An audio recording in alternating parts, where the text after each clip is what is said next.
우리에게 환경을 주신 이유, 사람을 주신 이유, 재물을 주신 이유, 우리가 염려하고 근심 걱정하지만 그 많은 일들이 우리 가운데 일어나게 하시는 이유는 우리를 힘들게 하고 불행하게 하고자 하는 뜻이 아니고 행복하게, 기쁘게 살게 하려고 주신 것입니다.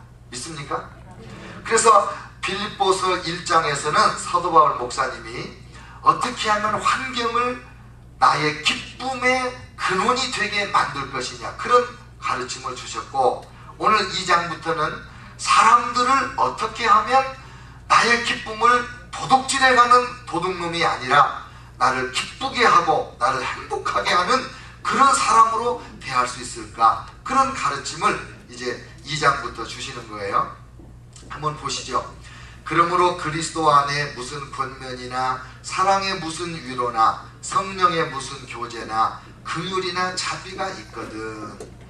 사람들이 어울려 살 때, 특별히 우리 성도들이 신앙생활을 할 때 우리 가운데 일어나는 일들이 뭐냐? 그리스도 안에서 권면이 있고 사랑의 위로가 있고 성령의 교제와 긍휼과 자비가 있다, 이 말입니다. 여러분, 예수 믿는 사람들이 서로서로 교제하면서 연약한 사람들에게 강함을 주고 미련한 사람들을 지혜롭게 만들고 가난한 사람들을 부유하게 만들고 비천한 사람들이 존귀한 자가 되게 하는 이런 모든 그리스도 안에서의 권면이 말씀 안에서 이루어지는 거예요. 그래서 성도들 간에 서로서로 기도하자고 그러고 같이 예배하자 하고 함께 또 성경을 읽자고 하고 주님 앞에 충성하고 봉사하자 하고 이런 권면이 하나님의 말씀을 따라서 이루어지는 거잖아요. 그래서 디모데후서 3장 16절 17절에 보면 모든 성경은 하나님의 감동으로 된 것으로 교훈과 책망과 바르게 함과 의로 교육하기에 유익하니 이는 하나님의 사람으로 온전하게 하며 모든 선한 일을 행할 능력을 갖추게 하려 함이라 그랬습니다. 교훈도 하고 책망도 하고 바르게도 하고 의로 교육하는 게 이게 권면입니다. 성도가 성도를 서로 권면하는 거예요. 그 다음에 무슨 사랑의 무슨 위로나 이런 말씀이 있는데, 하나님은 위로의 하나님이시기 때문에 여러분과 저에게 한없는 위로를 베풀어 주십니다. 그래서 우리가 하나님의 사람으로서 서로 교제할 때, 함께 신앙생활을 할 때 위로의 그 주고받음 속에 기쁨이 넘쳐나게 된다, 이 말이에요. 하나님의 위로가 여러분에게 사람을 통해서, 성도를 통해서 주어지는 거죠. 낙심 중에 있는 사람, 실패와 좌절 가운데 빠진 사람 위로해 주는 거예요. 고난 중에 있을 때에 내 곁에 있어서 나로 하여금 고난을 인내하고 극복할 수 있도록 돕는 것, 이게 얼마나 크신 위로입니까?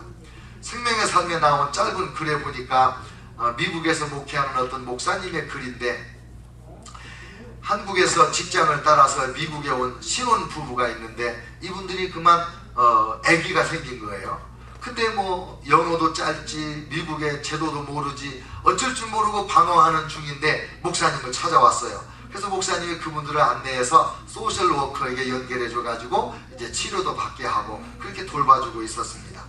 근데 이제 해산날이 됐는데 이 신부가 뭐라 그러냐면, 목사님 아기 낳는 방에 목사님 같이 안 들어가면 저도 아기 낳으러 안 들어갈 거예요, 이러는 거예요. 그래서 목사님은 사모님이 아기 낳을 때도 그 분만실에 못 들어갔는데 이 젊은 부인이 목사님 안 가면 자기 아기 낳으러 못 들어간다는 거예요. 그래가지고 이 목사님이 들어가서 신부가 아기 낳았는데 그 신부의 손을 잡고 얼마나 힘을 같이 썼는지 아기 낳은 다음에 분만실에서 나와가지고 복도에 털썩 주저앉았대요. 희진맥진 해가지고. 근데 그 후에 이 부인이 편지 쓰기를, 목사님 저희 부부는 하나님에 대해서 잘 모릅니다. 그러나 저희와 함께 해주셨던 목사님은 저희에게 하나님이셨습니다. 그렇게 편지가 온 거예요. 위로예요, 위로. 함께 있어줌으로 위로가 되고 격려가 되죠.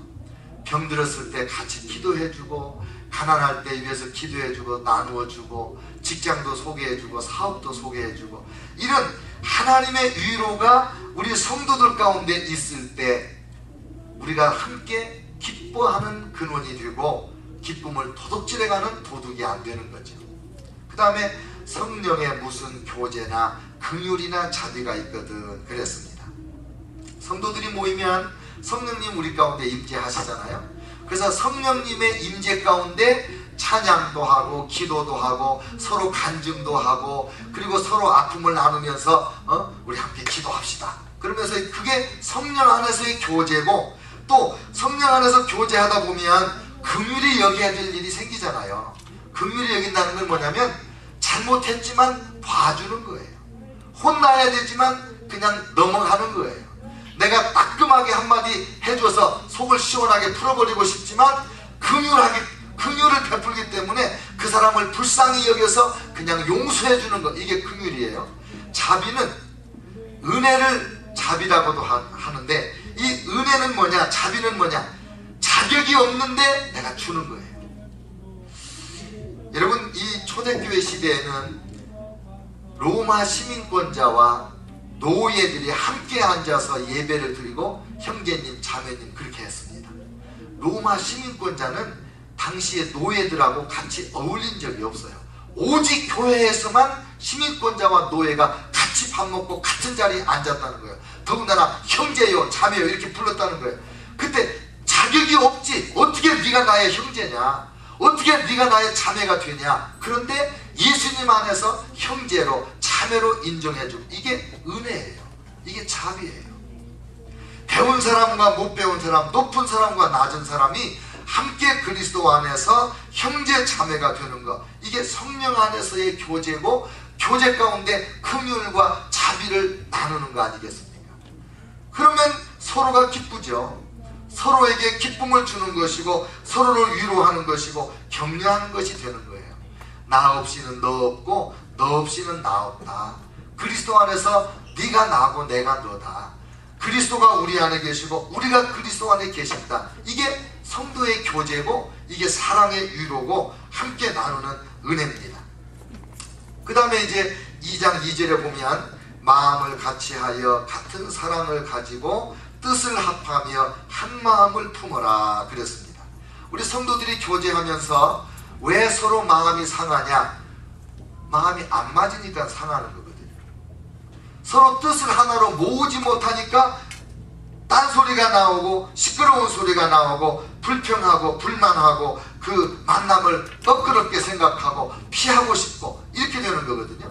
그러니까 서로 교제하면서 권면하면서 사랑의 위로를 나누면서 한 마음이 되라, 한 뜻이 되라, 그리고 한 사랑을 품고 같은 감정으로 같은 의지와 목적을 가지고 나아가라. 그렇게 지금 권면하고 있는 거예요.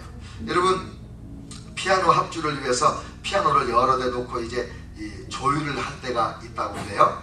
그래서 이제 1번 피아노를 조율을 완벽하게 합니다.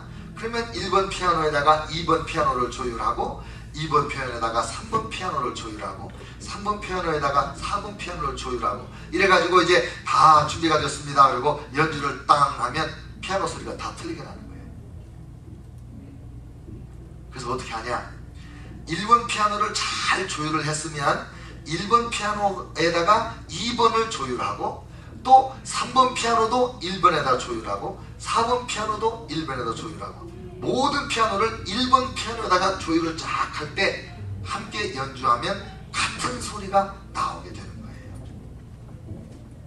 교회에서도 마찬가지예요. 하나님의 뜻을 목사님하고 잘 맞춰요.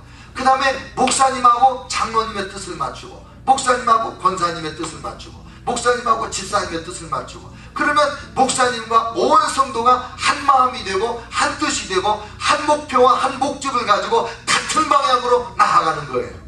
그런데 각자가 자기 의견이 없을 수 없죠. 근데 그 의견을 주장할 때 문제가 되는 거예요.